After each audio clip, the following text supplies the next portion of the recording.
In the vast expanse of the galaxy, where civilizations rise and fall like cosmic dust, one truth has echoed through the stars for millennia: never underestimate the species that calls itself human.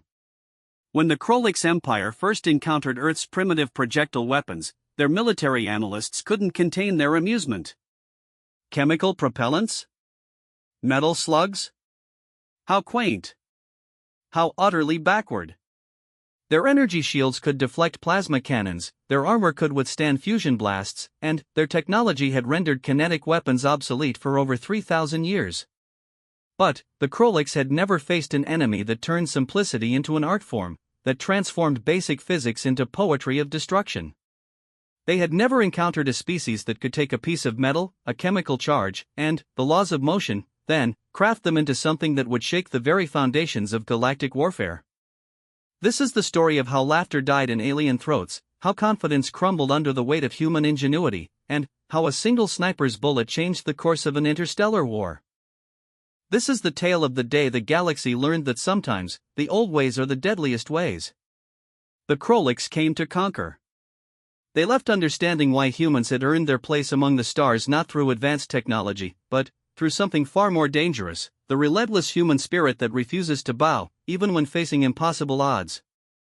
Welcome to the war that redefined what it means to be human in a universe that had forgotten the power of determination. The morning sun cast long shadows across the rolling hills of Montana when the ships arrived. Commander Sarah Chen had been enjoying her coffee on the observation deck of Firebase Omega when the horizon suddenly filled with geometric shapes that defied every law of aerodynamics she knew. The vessels hung in the air like metallic mountains, their surfaces gleaming with an otherworldly sheen that seemed to absorb and reflect light simultaneously. "Holy hell," whispered Lieutenant Rodriguez, nearly dropping his binoculars. "Command, this is Firebase Omega. We have multiple unidentified aircraft approaching from the northwest. I count. Jesus, there's got to be 50 of them." Sarah grabbed her radio. "All units, this is Commander Chen. Battle stations, now.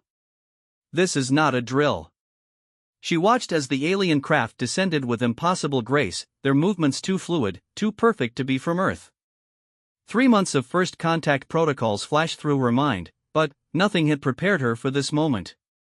The lead ship settled onto the grassland with barely a whisper, its landing creating perfect geometric patterns in the earth below. What emerged from its belly made Sarah's breath catch in her throat. The beings were tall, easily 8 feet in height, with elongated limbs covered in what appeared to be living armor. Their heads were angular, almost crystalline in structure, and, where eyes should be, there were clusters of faceted gems that caught the light and threw it back in rainbow patterns. "Fascinating," one of the aliens spoke, its voice somehow transmitted directly into their minds without the use of sound. "The indigenous species still relies on kinetic projectile weapons. How wonderfully primitive." Sarah felt her jaw clench. She keyed her radio to the Firebase's main frequency. "All units, maintain defensive positions.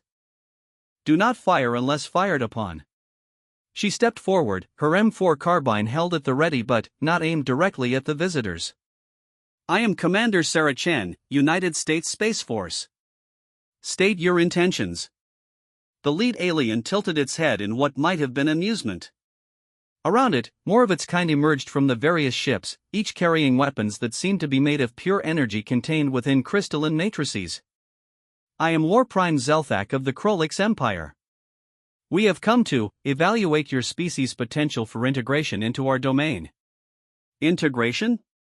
Sarah's voice carried across the field, and she could feel her soldiers tensing behind their defensive positions. "That sounds a lot like conquest to me." Zelthak's crystalline features seemed to shift, creating what could only be described as a smile. "Your perception is adequate. We prefer the term elevation. Your species shows promise, but your technology is so delightfully antiquated. These chemical propellant weapons, for instance." The alien gestured towards Sarah's rifle with one elongated finger. "We have not encountered such primitive armaments in over 3 millennia. Behind the alien lines, Sarah could hear what she could only describe as laughter, a sound like wind chimes in a hurricane, musical but somehow mocking. The Krolix soldiers were pointing at the human weapons, their gem-like eyes sparkling with amusement. One of them spoke in their strange mental voice. Look, they still use metal projectiles. How do they expect to penetrate modern shielding with such crude instruments? Sarah felt her blood begin to boil, but she kept her voice steady.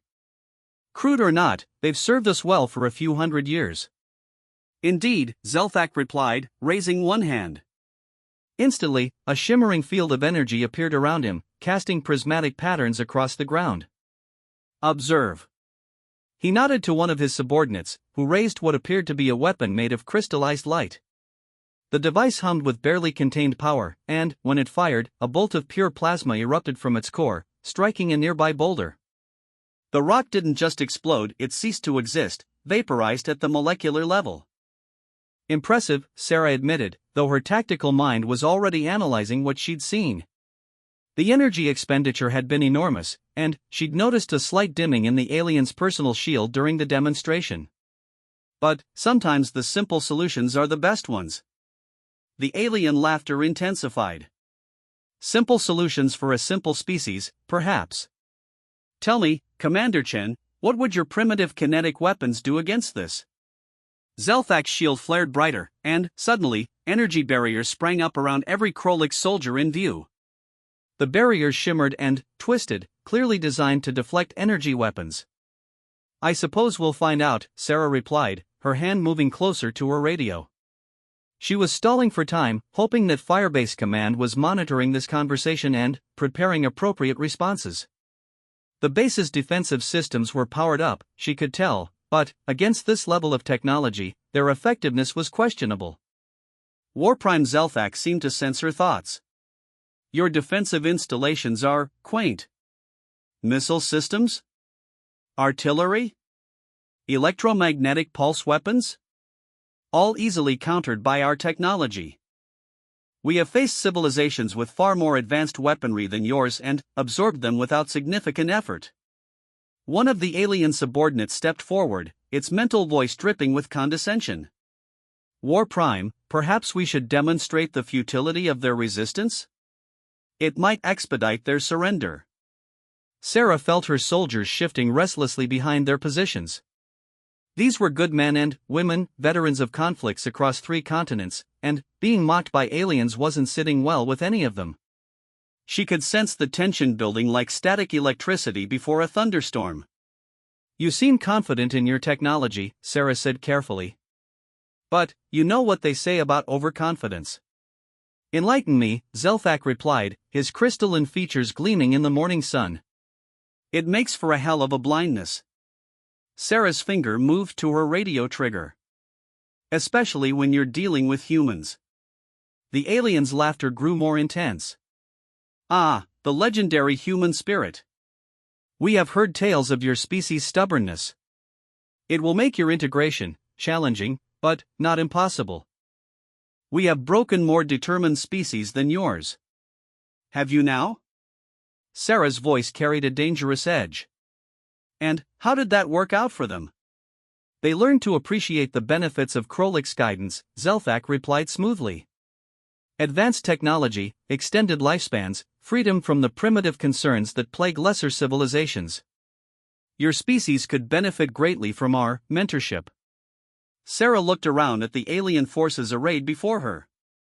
Their weapons were undeniably advanced, their shields appeared impenetrable, and their confidence was absolute. By every measure of technological superiority, humanity should be surrendering.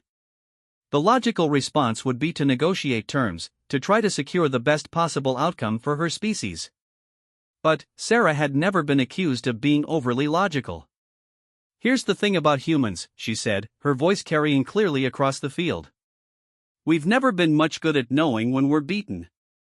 Call it stubbornness, call it stupidity, but it's gotten us this far. Indeed it has, Zelthak agreed.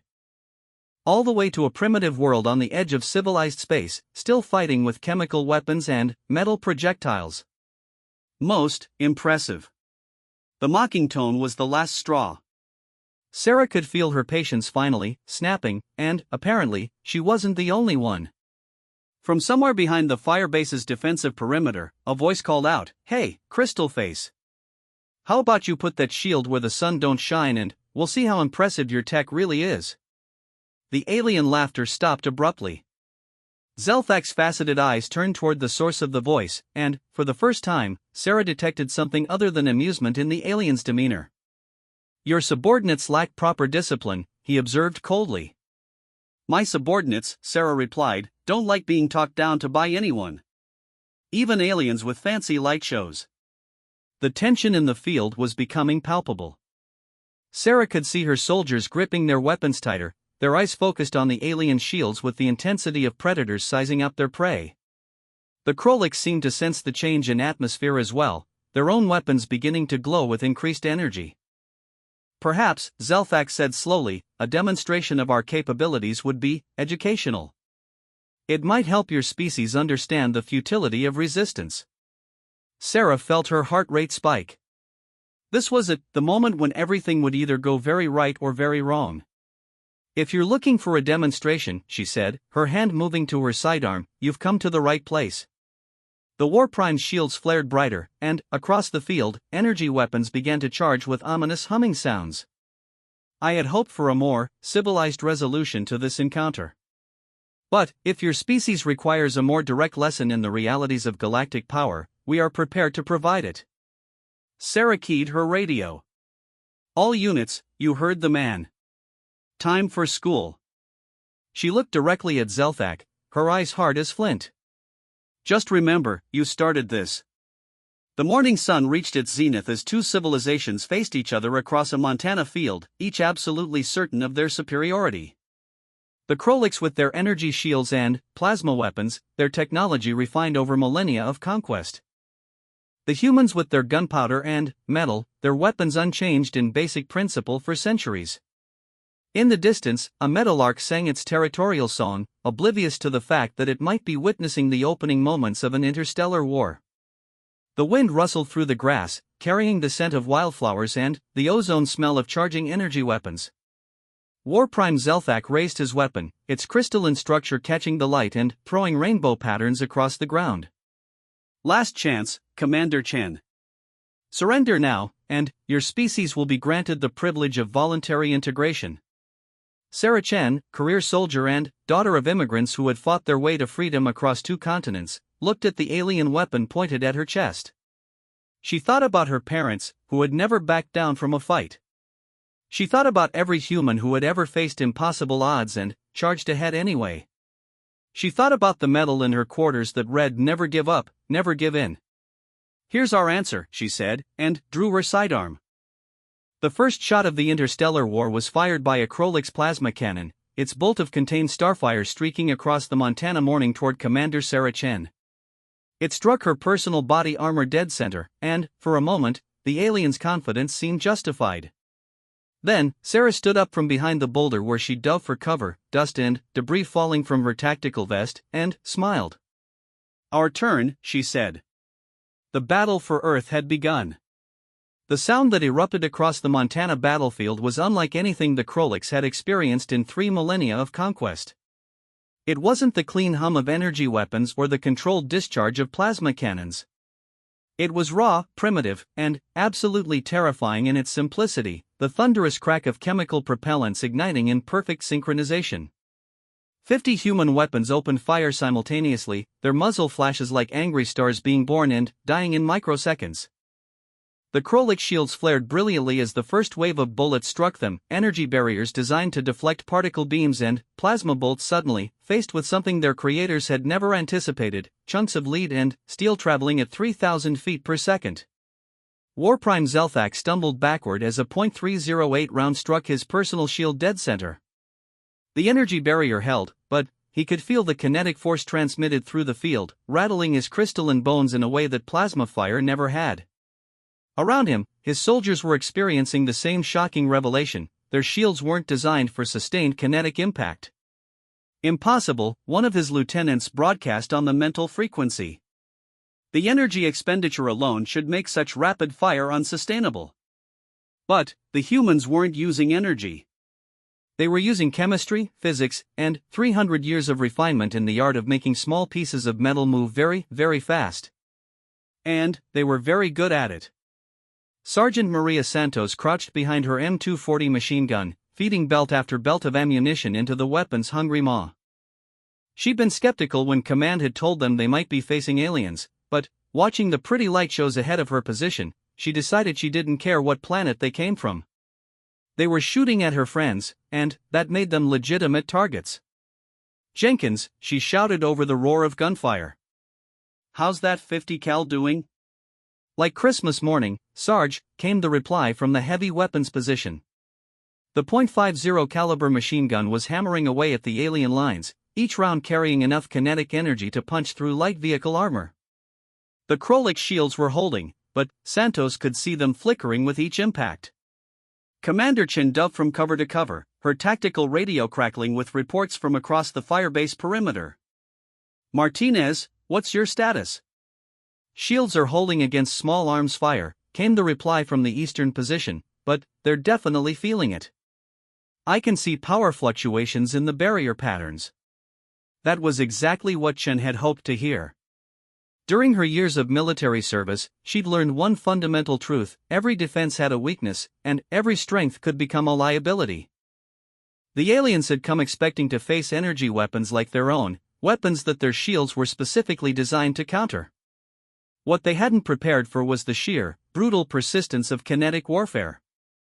War Prime Zelthak tried to advance toward the human positions, but each step forward brought a fresh barrage of metal projectiles against his shield.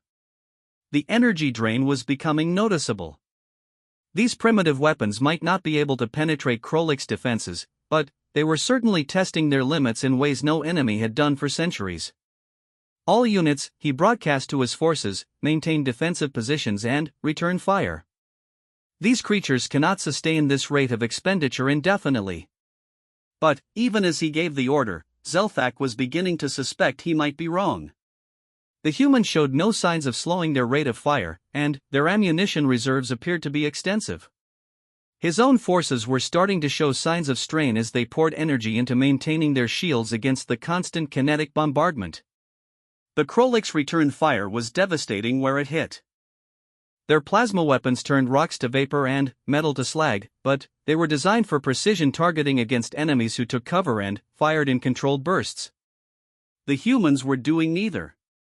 They were advancing by bounds, laying down suppressive fire that forced the aliens to maintain their shields constantly, and using terrain features that the Krolix targeting systems couldn't track effectively. Lieutenant Rodriguez had worked his way around to the northern flank, accompanied by 2 squad members armed with anti-tank weapons. The aliens' energy shields were impressive against direct fire, but Rodriguez had spent 2 tours in Afghanistan learning creative ways to deal with hardened targets. "Ramirez," he whispered into his throat mic, "you still got those thermite grenades?" "Roger that, LT. 4 of the spicy ones." "Outstanding. See that big crystal boy over there, the one barking orders? Time to test whether his shield works against burning metal rain."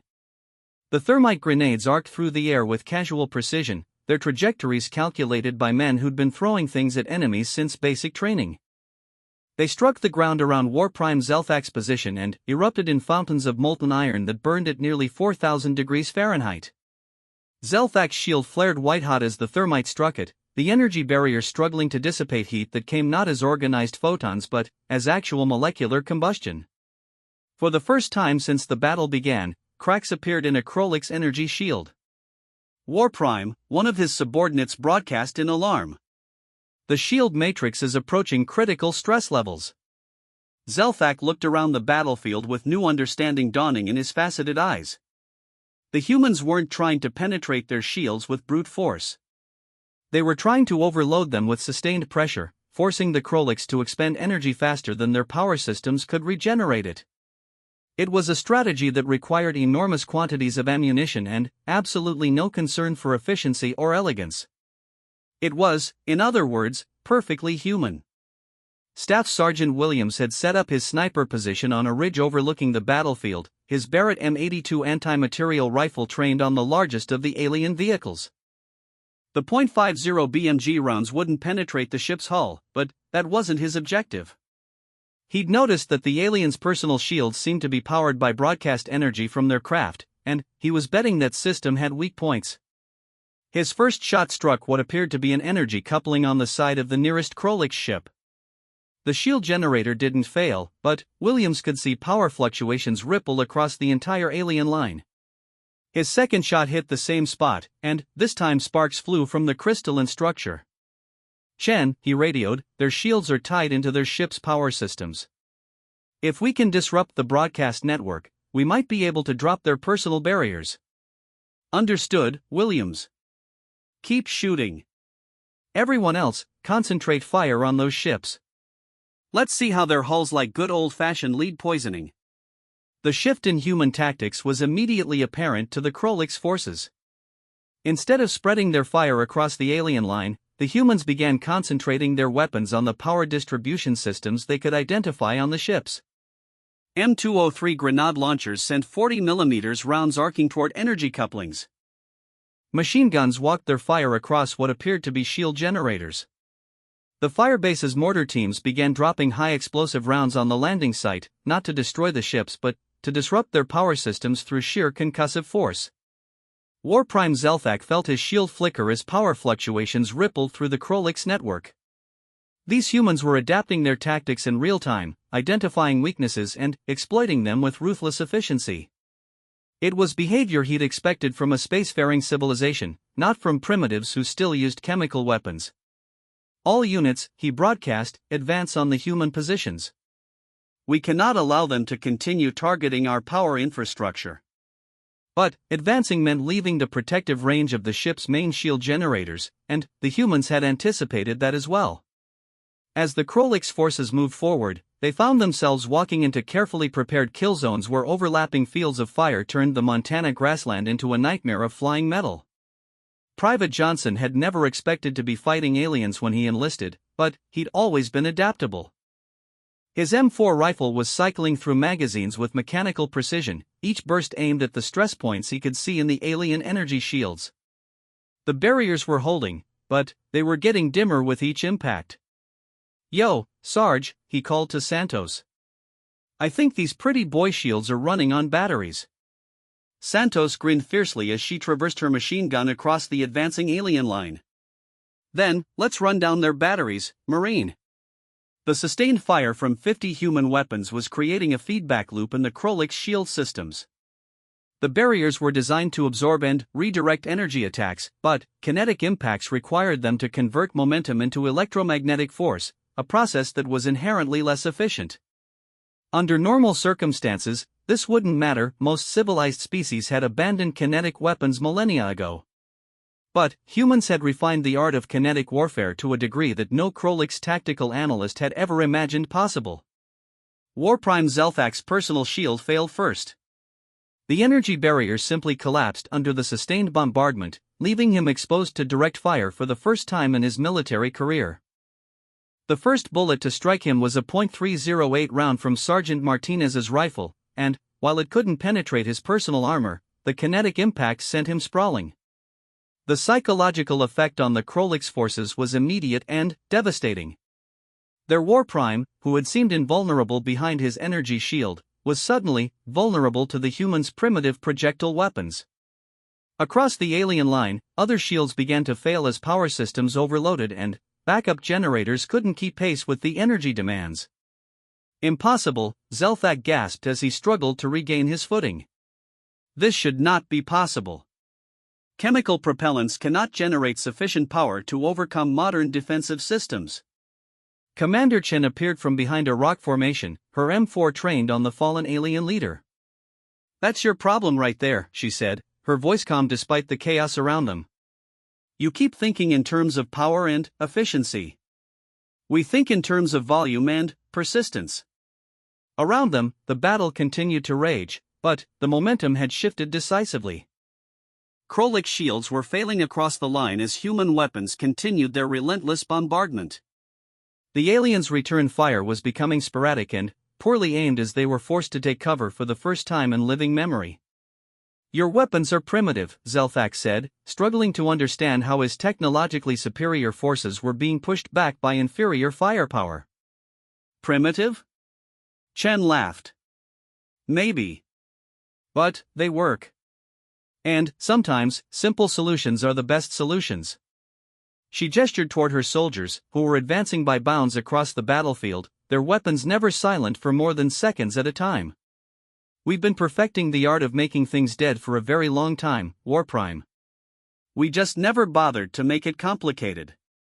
The Krolik's retreat began slowly, then accelerated as more shields failed and alien soldiers found themselves exposed to direct fire. Their plasma weapons were devastating when they could acquire clear targets, but the humans had learned to use cover effectively, appearing just long enough to fire before disappearing again. Staff Sergeant Williams lined up another shot on the alien power systems, his Barrett rifle speaking with its characteristic thunder. Another energy coupling sparked and failed, and he could see the ripple effects spreading through the Krolik's shield network. "This is almost too easy," he muttered to himself. They built their whole tactical doctrine around energy shields, and they never prepared for anyone crazy enough to just throw enough metal at them to overload the system. As the afternoon sun cast longer shadows across the Montana battlefield, the Krolik's forces found themselves in full retreat toward their landing ships. Their technological superiority had proven insufficient against human persistence, adaptability, and sheer bloody-minded refusal to acknowledge when they were outclassed. Warprime Zelthak, his crystalline features dim with exhaustion and something that might have been fear, looked back at the human positions one last time before boarding his ship. The primitives were still firing, still advancing, still refusing to be impressed by superior technology. For the first time in 3 millennia of conquest, the Krolik's had been forced to withdraw by an enemy using weapons their own ancestors had abandoned before achieving spaceflight. The humans, it seemed, had just taught the galaxy an old lesson in a new way: sometimes the simplest solution is also the deadliest one. 3 weeks after the first battle, the war had spread across 12 star systems. The Krolik's empire, initially confident in their ability to quickly pacify the human homeworld, found themselves facing an enemy that defied every conventional military doctrine they had developed over 3 millennia of galactic conquest. On the moon of Kepler 442c, Master Sergeant Jake Ghost Morrison lay motionless in a crater formed by an ancient meteor impact. His ghillie suit, modified with thermal dampeners and electromagnetic shielding, made him invisible to Krolik sensors that could detect a heartbeat from 3 kilometers away. But Morrison wasn't relying on technology to keep him hidden. He was relying on patience, skill, and an understanding of his enemy that had taken him years to develop. The Krolik's had learned, after their defeat at Firebase Omega, that human weapons were far more dangerous than their primitive appearance suggested. They had adapted their tactics accordingly, deploying heavier shields, better armor, and more sophisticated detection equipment. What they hadn't learned was that humans adapted faster than they did. Morrison's rifle was a work of art disguised as a tool of war. The custom-built weapon combined the precision of a Swiss chronometer with the reliability of a hammer. Its barrel had been hand-lapped to tolerances measured in fractions of thousandths of an inch. The scope, a masterpiece of human optical engineering, could resolve targets at distances where the curvature of small moons became a factor in trajectory calculations. But the most important component of Morrison's weapon system wasn't mechanical at all. It was the man behind the rifle, whose understanding of ballistics, meteorology, and alien psychology had been refined through 3 decades of making impossible shots in impossible conditions. "Ghost, this is Overwatch," crackled the voice in his earpiece. "Target designation Hotel 77 has been stationary for 43 minutes. Krolik's patrol patterns suggest a command post." Morrison's scope swept across the alien facility below his position.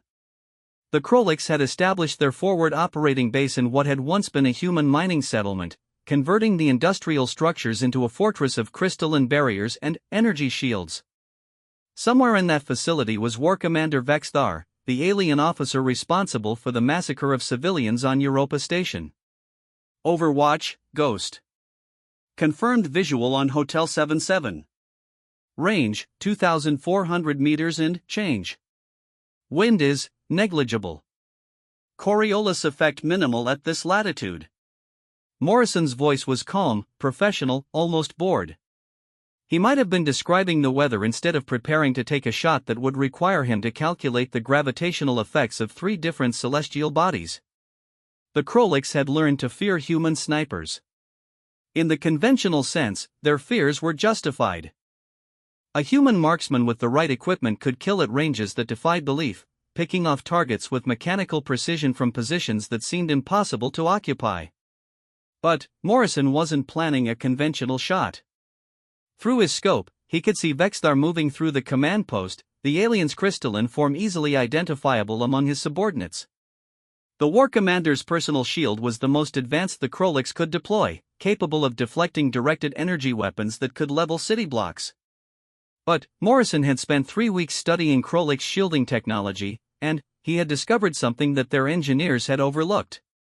Energy shields were designed to detect and counter incoming threats based on their energy signatures and velocity profiles. They could identify and deflect plasma bolts, particle beams, and even kinetic penetrators moving at orbital velocities. What they couldn't effectively counter was a threat they had never been designed to face, a precisely placed bullet that didn't try to penetrate the shield at all. Morrison's finger found the trigger of his rifle, and he began the meditation that every long-range shooter learned. Heartbeat. Breathing. The subtle shift of air currents across the lunar surface. The gravitational dance of the system's 3 moons. The rotation of the planetoid beneath his position. All of these factors had to be calculated, compensated for, and integrated into a firing solution that would put his bullet exactly where it needed to be. But Morrison wasn't aiming at Vexthar. He was aiming at the wall behind him. Overwatch, Ghost. Taking the shot. The rifle spoke with a sound like thunder contained in a whisper, its advanced suppressor reducing the sonic signature to something barely detectable even to human ears. The bullet, a custom-designed projectile made from depleted uranium and tungsten, began its journey across 2.5 kilometers of hard vacuum, guided by calculations that took into account physics phenomena the Krolix had never bothered to study. The projectile struck the crystalline wall of the command post at an angle Morrison had calculated with mathematical precision. Instead of trying to penetrate the barrier, the bullet shattered against it, creating a cloud of metal fragments that ricocheted at precisely the right angle to bypass Vexthar's personal shield from behind.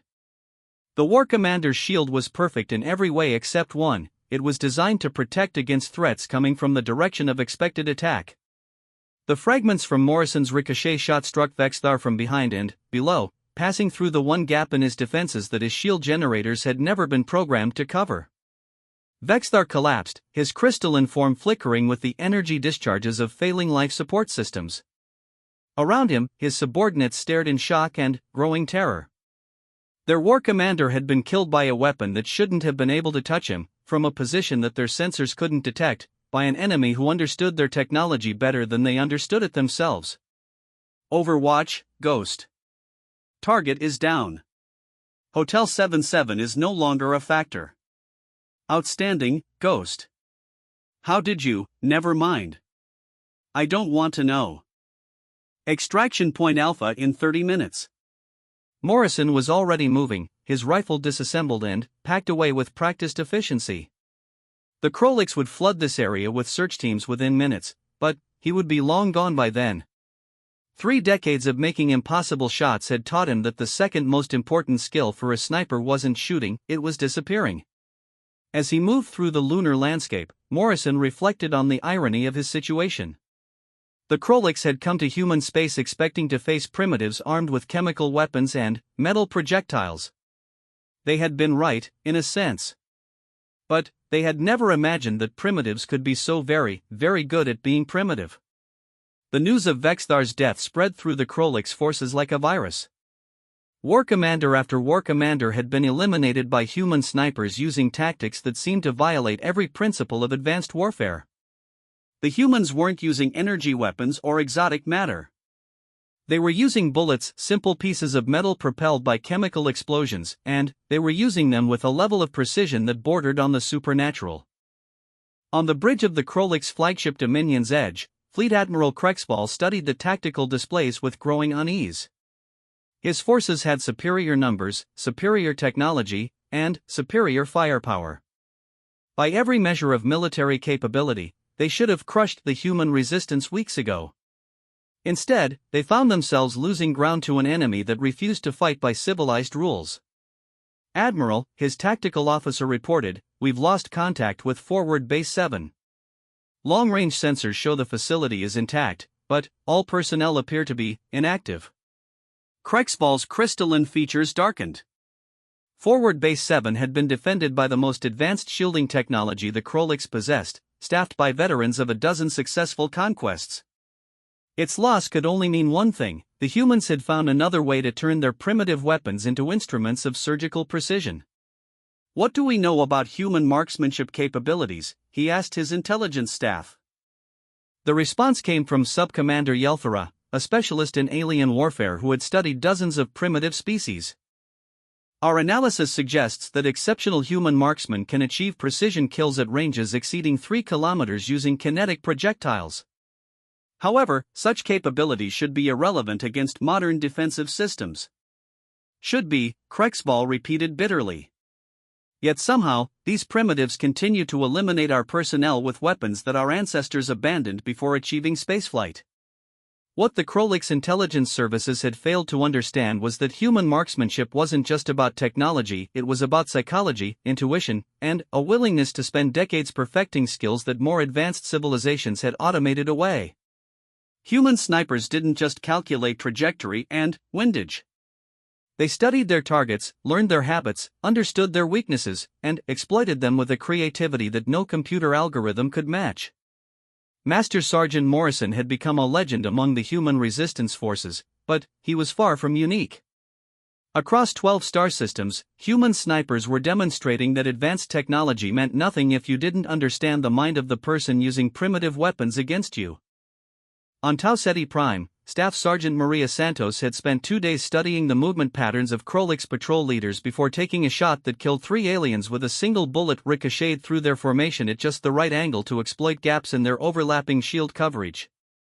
On Wolf 359B, Gunnery Sergeant David Kim had eliminated an entire Krolix command staff by using their own architectural features against them, bouncing shots off crystalline walls in sequences that created deadly crossfires inside supposedly secure bunkers.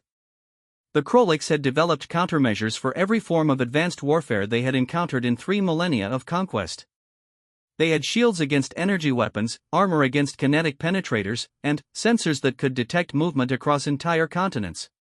What they didn't have was experience fighting an enemy that treated warfare as both a science and an art form.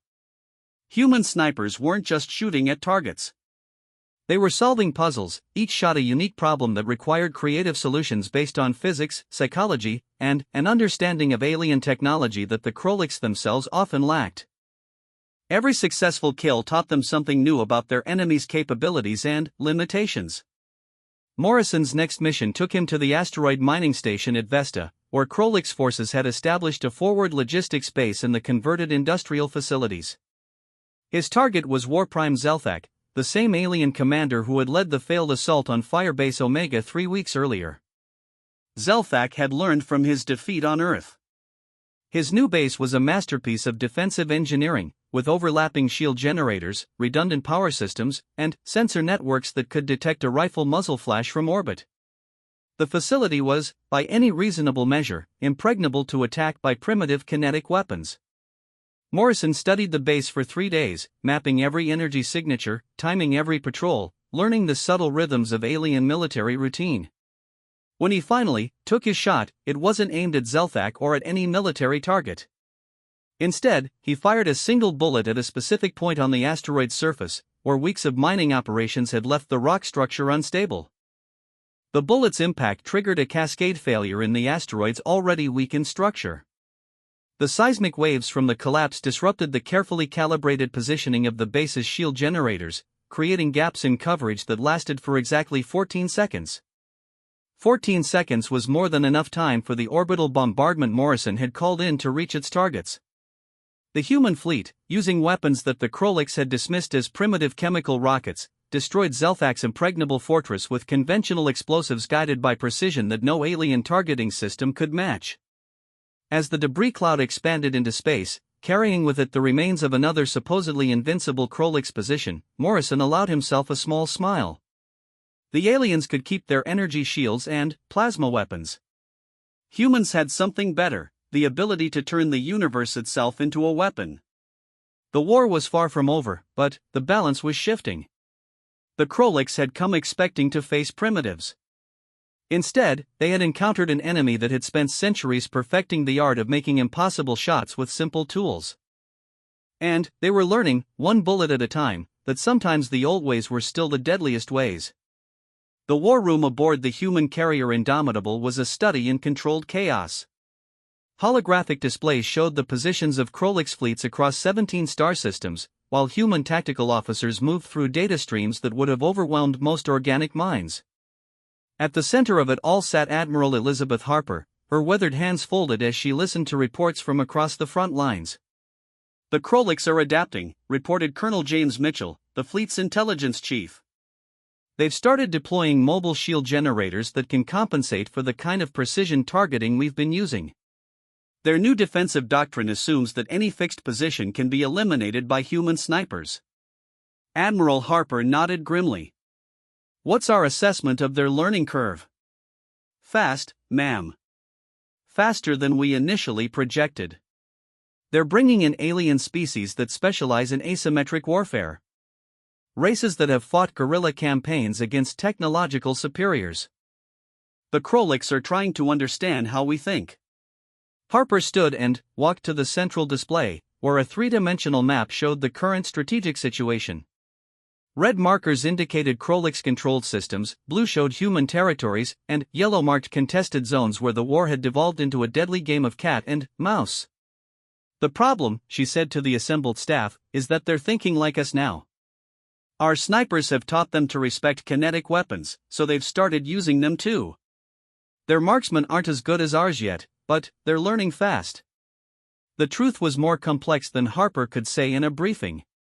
Human snipers had revolutionized interstellar warfare by proving that precision and creativity could overcome technological superiority.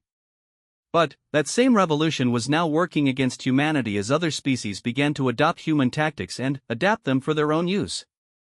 On the frozen moon of Europa, Master Sergeant Morrison crouched in a position he had occupied for 6 hours, watching a Krolix forward operating base through his scope. The facility was unlike anything he'd seen in 3 months of fighting. Instead of the crystalline barriers and energy shields that had become standard Krolix architecture, this base was built like a human fortress, with redundant hardpoints, overlapping fields of fire, and sniper hides designed by someone who understood how human marksmen thought. "Overwatch, Ghost," he whispered into his radio. "The aliens have been busy. This doesn't look like standard Krolix construction." "Confirmed, Ghost. Intelligence suggests they've been consulting with captured human personnel. We're looking at hybrid defensive doctrine." Morrison adjusted his scope and studied the base more carefully. Whoever had designed this facility understood human tactics intimately. The sniper positions were placed to cover approaches that only an experienced human marksman would consider. The defensive positions were built to funnel attackers into kill zones designed around kinetic weapons rather than energy beams. "Overwatch, I count at least 12 positions that could house sniper teams. Krolix energy signatures mixed with something else.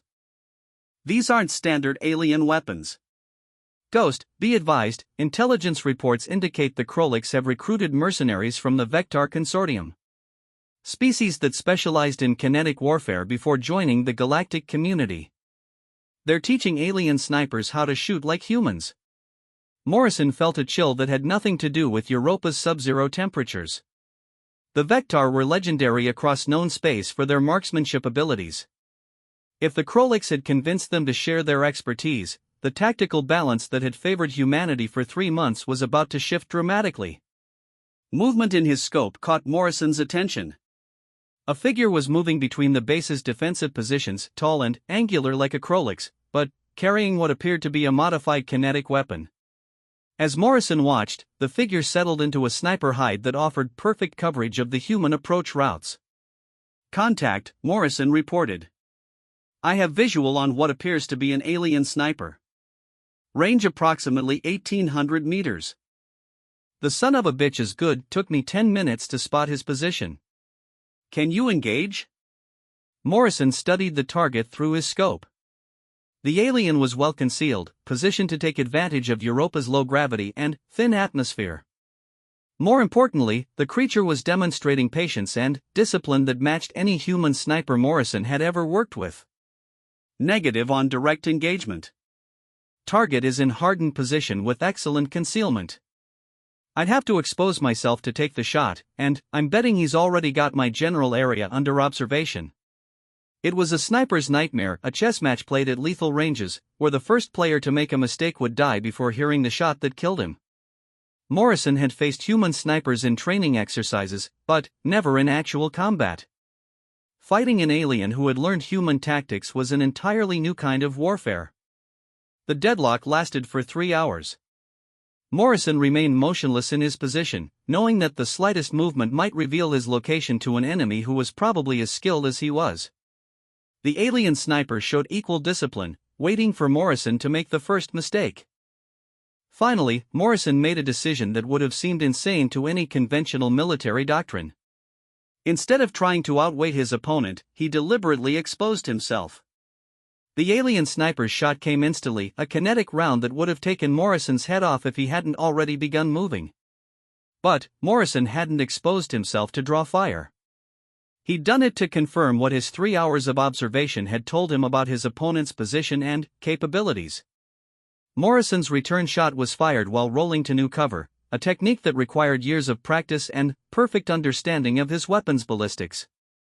The bullet followed a trajectory that took advantage of Europa's gravitational field and weak magnetic environment, arriving at the alien's position from an angle that should have been impossible. The Vector sniper had been good enough to learn human tactics. But Morrison had spent 30 years learning to shoot in conditions that no other species had ever mastered.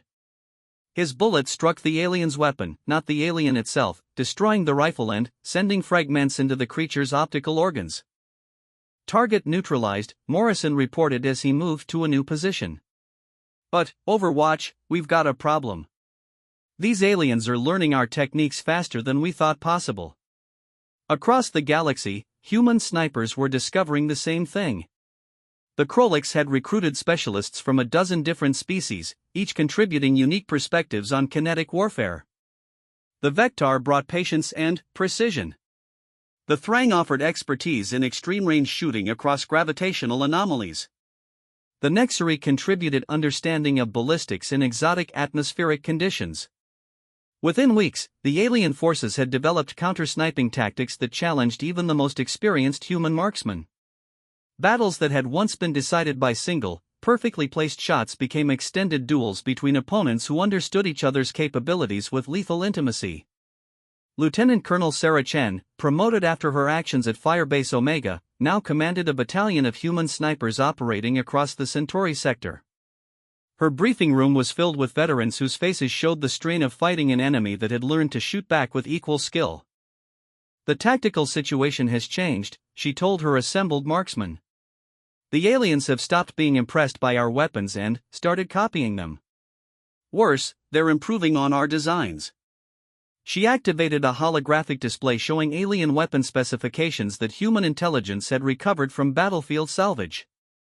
Krolix engineering applied to kinetic weapons.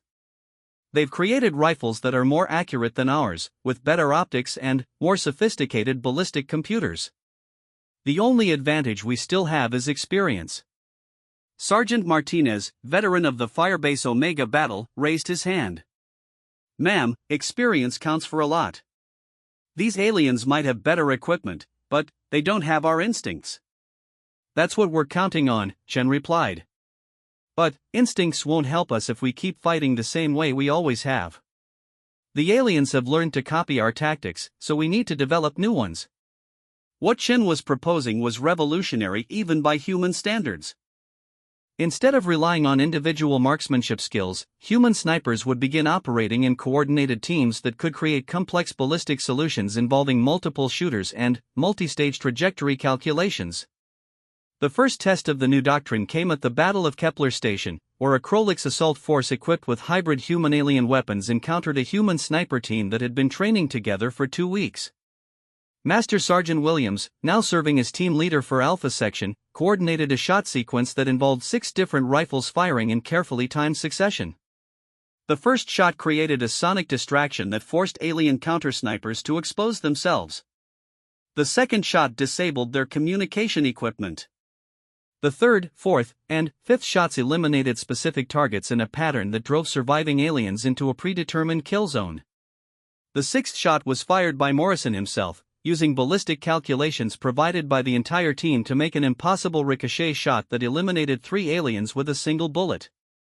The engagement lasted less than 30 seconds and resulted in the complete destruction of an alien force that had been equipped with weapons superior to anything in the human arsenal.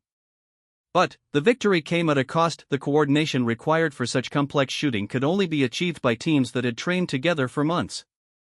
"We're running out of time," Admiral Harper told her senior staff after reviewing reports from across the front lines.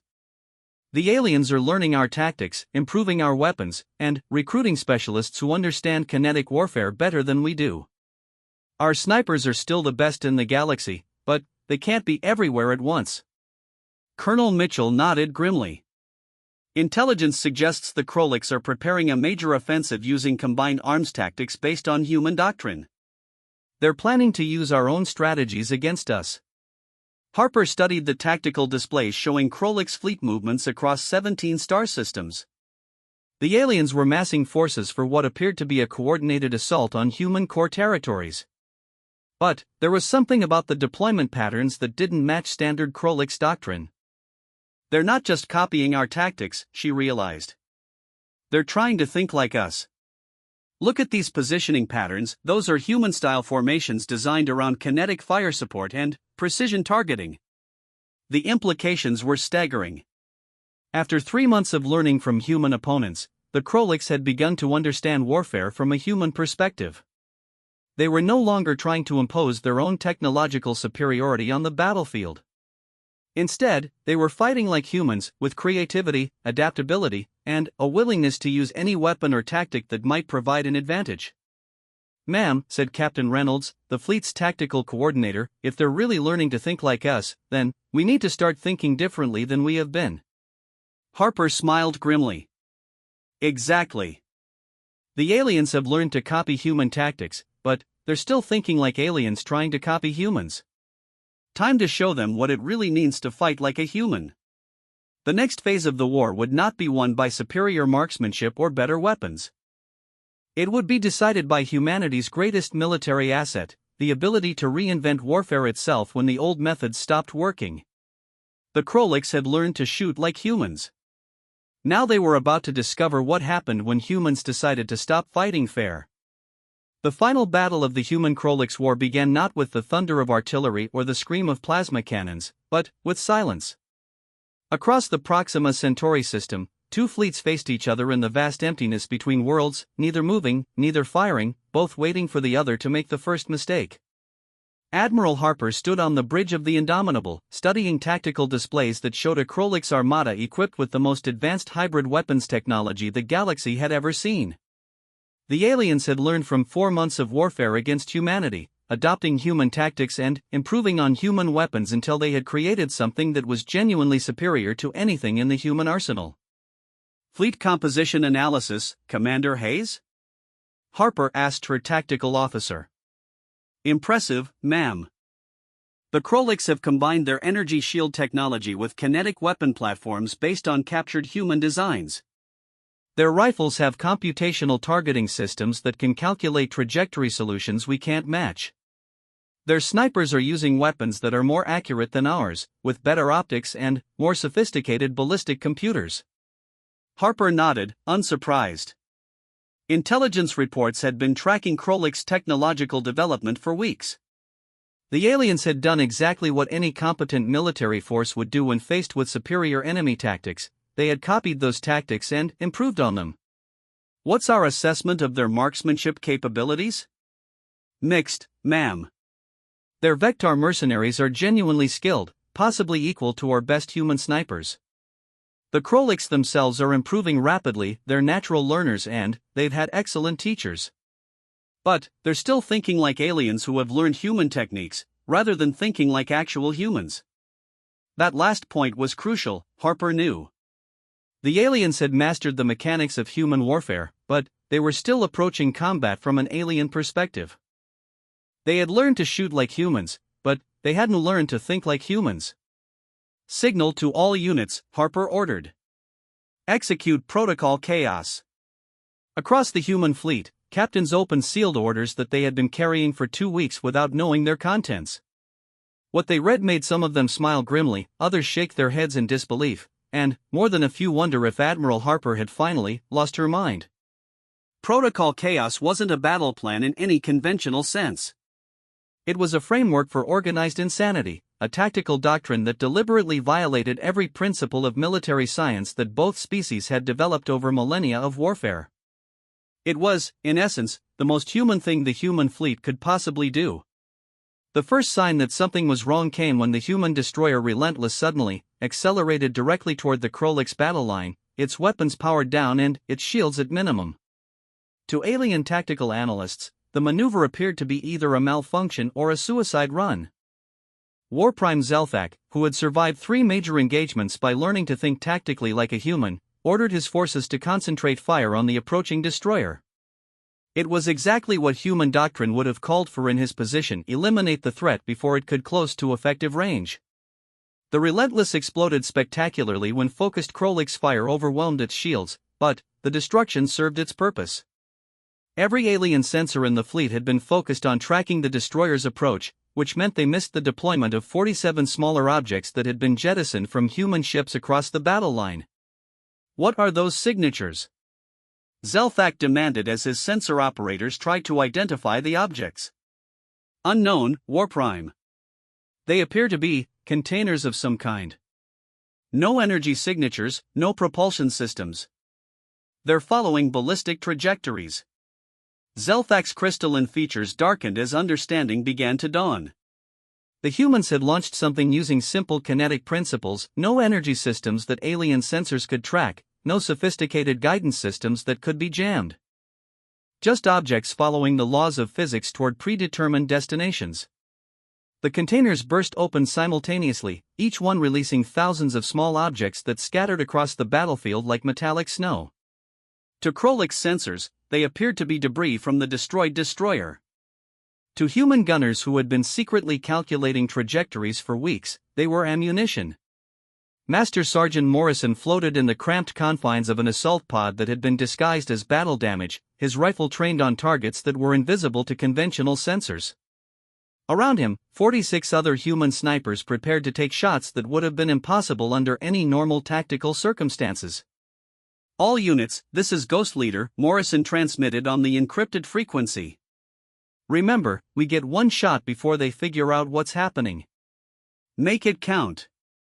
The human snipers weren't aiming at Krolix personnel or critical ship systems.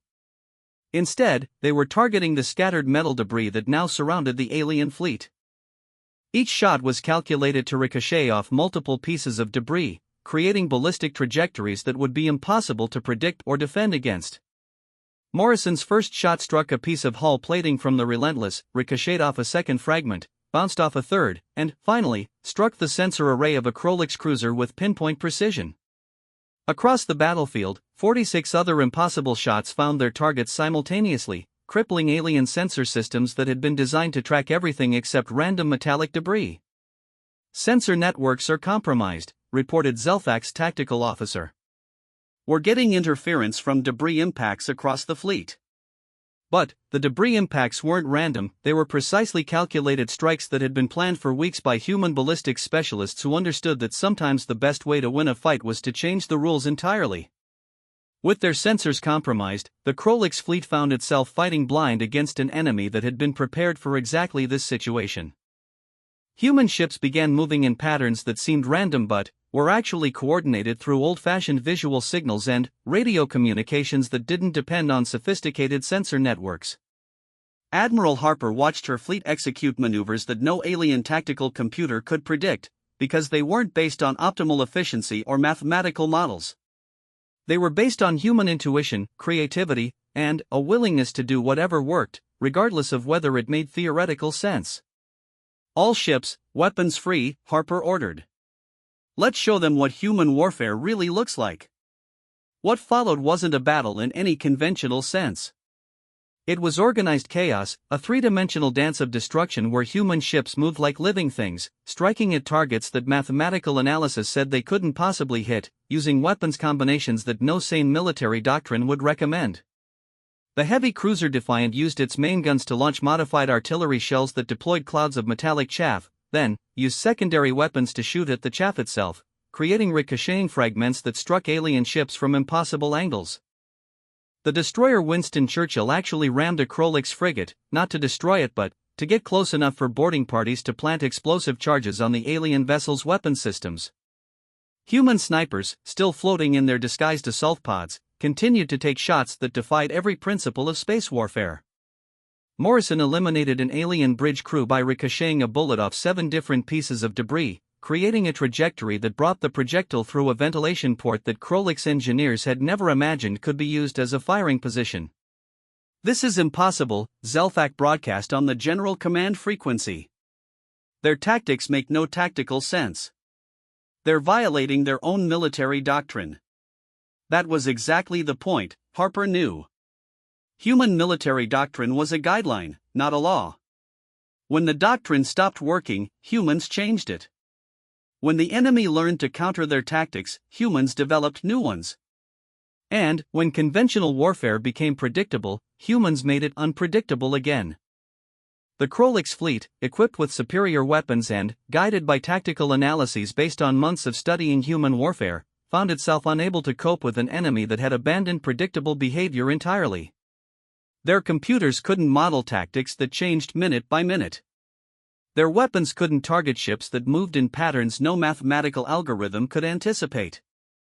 Warprime Zelfak, veteran of a dozen successful conquests, watched his technologically superior fleet being systematically destroyed by an enemy using weapons and tactics that should have been obsolete. The humans were fighting with kinetic projectiles, chemical explosives, and maneuvers that belonged in a museum of military history. And they were winning. "All units," Zelfak ordered, "withdraw to minimum engagement range and regroup. We need to analyze these new human tactics before." The Warprime's transmission was cut off as Morrison's final shot of the battle found its target. The bullet had ricocheted off 11 different pieces of debris, followed a trajectory that took it through 3 different ship hulls, and, finally, struck the communication relay that Zelfak was using to coordinate his fleet's withdrawal. Without central command coordination, the Krolix retreat became a rout. Ships fled in random directions, their crews more concerned with survival than tactical formation. The fleet that had been assembled to demonstrate the superiority of hybrid human-alien technology scattered across the Proxima system like leaves in a hurricane. Admiral Harper stood on the bridge of the Indomitable, watching the last Krolix vessels disappear into hyperspace. Around her, the debris of the battle drifted in complex patterns, each piece following the gravitational laws that human gunners had learned to exploit with lethal precision. "Fleet status report," she requested. "Minimal casualties, ma'am," reported Commander Hayes. "The Relentless was lost as planned, and we have scattered damage across the fleet, but nothing that can't be repaired. Enemy losses, comprehensive. They lost 60% of their capital ships and most of their support vessels." Harper nodded, satisfied. The Battle of Proxima Centauri would be remembered as the engagement where humanity proved that technological superiority meant nothing if you couldn't predict what your enemy was going to do next. 3 days later, a Krolix diplomatic vessel approached the human fleet under a flag of truce. Warprime Zelfak himself came aboard the Indomitable to negotiate what would become known as the Treaty of Proxima. "Your species," Zelfak said to Admiral Harper during the formal negotiations, "is impossible to understand. We studied your tactics, copied your weapons, recruited specialists to teach us your techniques. By every measure of military analysis, we should have been superior to you in combat." "You were superior," Harper agreed. "Your weapons were better, your sensors were more advanced, and your tactical computers could calculate solutions faster than our human gunners. If this had been a fair fight, you would have won." Zelfak's crystalline features shifted in what might have been confusion. "Then, why did we lose?" Harper smiled. "Because humans don't fight fair. We fight to win. And, when the enemy learns our tactics, we develop new ones. When they copy our weapons, we we find ways to use them that no one else would think of. You spent 4 months learning to fight like humans, but you never learned the most important lesson. Which is, humans don't just adapt to changing circumstances. We create changing circumstances. You learn to use our weapons and our tactics, but you never learn to think like us. And the way humans think is that there are no rules except the ones that help us survive. The Treaty of Proxima established humanity as an independent galactic power, with territory and resources sufficient to support continued expansion into the galaxy. The Krolix Empire, humbled by their defeat, agreed to recognize human sovereignty and to establish trade relationships based on mutual respect rather than conquest. But the most important result of the Human-Krolix War wasn't political or economic. It was the lesson that spread through the galaxy like ripples from a stone dropped in still water. Never underestimate a species that has spent its entire evolutionary history learning to survive by making impossible things possible. The Krolix had come to human space expecting to face primitives armed with chemical weapons and metal projectiles. They had been right about the weapons, but catastrophically wrong about the people using them. Humans had proven that the deadliest weapon in the galaxy wasn't advanced technology or superior firepower. It was the refusal to accept that anything was impossible, combined with the creativity to turn any limitation into an advantage. The war was over, but the legend had just begun. Across the galaxy, other species would learn what the Krolix had learned, that sometimes the most dangerous enemy is the one who doesn't know when they're supposed to lose. Master Sergeant Morrison, decorated for his actions during the war, returned to Earth a hero. But, when asked about his experiences fighting alien snipers with superior weapons and advanced technology, his response was simple: they had better equipment, better training, and better tactical support. But they made one critical mistake. They assumed that having superior technology meant they were superior warriors. Humans have been proving that assumption wrong for our entire history. Some things never change, and that's one of them. The galaxy had learned a new lesson about humanity: never laugh at human weapons until you understand the humans using them. Because in the right hands, even a simple bullet can change the course of interstellar wars. And humans, it turned out, had exactly the right hands for that kind of work.